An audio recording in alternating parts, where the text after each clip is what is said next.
ಹಳೆ ಟೋಲ್ಗೇಟ್ ಬಳಿ ಸತ್ತ ಕುರಿಗಳನ್ನು ಎಸೆದು ಹೋಗಿರುವ ಘಟನೆಗೆ ಸಂಬಂಧಿಸಿ ಕಾವೂರು ಠಾಣೆಯಲ್ಲಿ ಎಫ್ಐಆರ್ ದಾಖಲಾಗಿದೆ.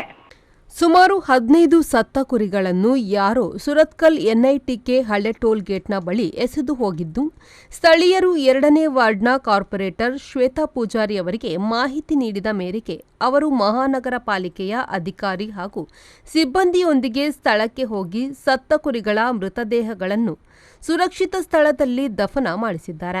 ಮುಖ್ಯ ಸರ್ವಿಸ್ ರಸ್ತೆಯಲ್ಲಿ ನೋಡಿ ಯಾವ ರೀತಿ ಸತ್ತ ಕುರಿಗಳನ್ನೆಲ್ಲ ನೋಡಿ, ಒಂದು 10-15 ಕುರಿಗಳಿದೆ ಸಾಧಾರಣವಾಗಿ ನೋಡಿ. ಅದನ್ನು ರಸ್ತೆ ಬದಿಯಲ್ಲಿ ಯಾವ ರೀತಿ ಬಿಸಾಕಿದ್ದಾರೆ ಅಂತ ಹೇಳಿ ನೋಡಿ.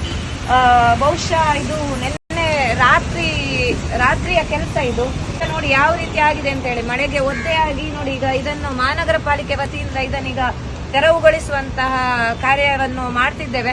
ಆದ್ರೆ ಅದರ ಜೊತೆಗೆ ಇದನ್ನು ಯಾರು ಹಾಕಿದ್ದಾರೆ ಖಂಡಿತವಾಗ್ಲೂ ಕೂಡ ಅವರ ಮೇಲೆ ಕ್ರಮವನ್ನು ಕೈಗೊಳ್ತೇವೆ. ಮುಂದೆ ಯಾರು ಕೂಡ ಈ ರೀತಿಯಾಗಿ ರಸ್ತೆ ಬದಿಗಳಲ್ಲಿ ಪ್ರಾಣಿಗಳನ್ನು ಅಥವಾ ಕಸಗಳನ್ನು ಹಾಕಬಾರ್ದು. ಎನ್ಐಟಿಕೆಯಲ್ಲಿ ಸಿಸಿ ಕ್ಯಾಮೆರಾ ಇದೆ ಗೇಟ್ನ ಪಕ್ಕ 2 ಬದಿಯಲ್ಲಿ ರಸ್ತೆಯ. ಅದನ್ನು ಈಗಲೇ ಚೆಕ್ ಮಾಡಿ ಅದನ್ನು ಯಾರು ಈ ರೀತಿಯ ಒಂದು ಕೃತ್ಯವನ್ನು ಮಾಡಿದರೆ ಅವರಿಗೆ ಖಂಡಿತವಾಗ್ಲೂ ಕಠಿಣ ಕ್ರಮ ಆಗ್ಲೇಬೇಕು.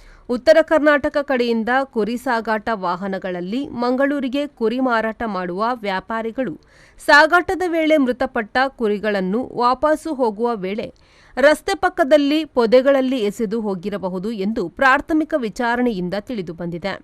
ಅಂತಹ ವ್ಯಕ್ತಿಗಳ ಪತ್ತೆಗೆ ಕ್ರಮ ವಹಿಸಲಾಗಿದ್ದು, ಕಾವೂರು ಠಾಣೆಯಲ್ಲಿ ಎಫ್ಐಆರ್ ದಾಖಲಿಸಲಾಗಿದೆ ಎಂದು ಪೊಲೀಸರು ತಿಳಿಸಿದ್ದಾರೆ. ಶರತ್ ಸಾಲ್ಯನ್, ವಿ4 ನ್ಯೂಸ್, ಮಂಗಳೂರು.